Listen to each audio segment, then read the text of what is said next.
Après le conseil d'administration du 21 mai 2025, la BDAC a tenu son assemblée générale à Douala le 2 juin 2025. Les travaux que présidait le ministre des Finances camerounais Louis-Paul Moutazé visaient à évaluer l'état des créances des États membres vis-à-vis de la banque, ainsi que la situation de la liquidité. De la liquidité de la banque. Et j'avais déjà eu à dire à ce moment-là que la banque, comme toute institution, emprunte de l'argent pour prêter aux autres. Et à l'heure actuelle, la situation n'est pas tout à fait celle que nous aurions souhaité, elle n'est pas tout à fait reluisante. Et pour essayer d'éviter qu'on aille à quelque chose de beaucoup plus compliqué, on a pris un certain nombre de résolutions fortes. D'abord, nous avons demandé au management de la banque, pour ce qui est des États actionnaires, de bien distinguer, parce que l'État c'est deux choses. L'État est actionnaire, c'est-à-dire il est un peu propriétaire de la banque, mais l'État est aussi client, c'est-à-dire quelqu'un qui emprunte auprès de la banque. Et en tant que client, l'État doit rembourser.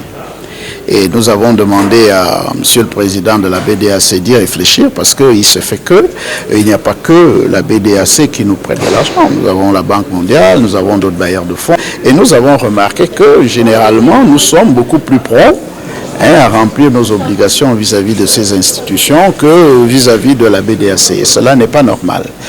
Au cours de cette assemblée générale, les comptes de 2023 et 2024 ont été adoptés. L'Assemblée générale a également constaté que la BDAC a réalisé un bénéfice de 3,3 milliards de francs CFA en 2024. Malgré ce constat, il y a lieu de procéder aux ajustements nécessaires pour éviter des situations fâcheuses à l'avenir. Nous avons d'ailleurs trouvé une source séance tenante qui pourrait permettre à certains de ces États qui ont encore une créance vis-à-vis de la BEAC, c'est une histoire un peu compliquée, mais il y a une créance d'à peu près 45 milliards, c'est-à-dire 15 milliards par État, parce qu'il y en a 3.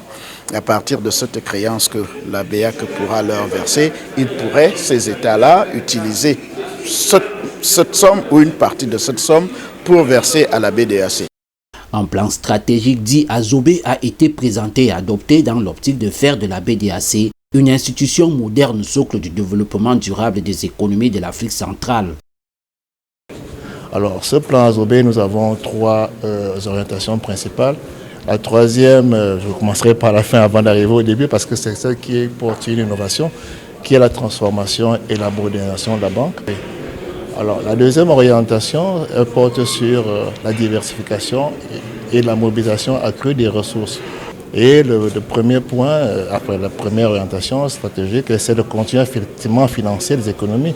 Bon, là-dessus, nous continuons à faire des décaissements, mais vous comprenez bien que si on ne modernise pas, si on n'a pas de sources nouvelles, on ne peut pas vraiment continuer à financer les économies de l'Afrique centrale.